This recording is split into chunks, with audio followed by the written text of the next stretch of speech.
ഇന്നത്തെ വചനം വിശുദ്ധ യോഹന്നാൻ എഴുതിയ സുവിശേഷം 10-ാം അധ്യായം 35-ാം വാക്യം.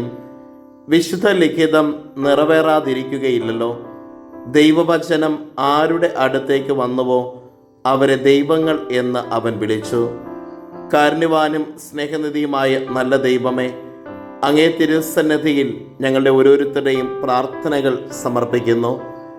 ഈശോനാഥ, അനുനിമിഷം ദൈവവചനം ഞങ്ങളുടെ ജീവിതത്തിലേക്ക് കടന്നു വരുമ്പോൾ ആ ദൈവവചനത്തെ വിശ്വാസത്തോടുകൂടെ സ്വീകരിക്കുവാനും വിശുദ്ധിയോടുകൂടെ ഹൃദയത്തിൽ ചേർത്ത് വയ്ക്കുവാനും ദൈവവചനത്തിനനുസരിച്ച് ജീവിതത്തെ ക്രമപ്പെടുത്തുവാനും ഞങ്ങളെ അനുഗ്രഹിക്കണമേ.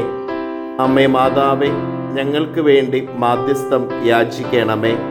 നമ്മുടെ കർത്താവ് ഈശോ മിശിഹായുടെ കൃപയും പിതാവായ ദൈവത്തിൻ്റെ സ്നേഹവും പരിശുദ്ധാത്മാവിൻ്റെ സഹവാസവും നാം എല്ലാവരോടും കൂടെ ഉണ്ടായിരിക്കട്ടെ, ഇപ്പോഴും എപ്പോഴും എന്നേക്കും.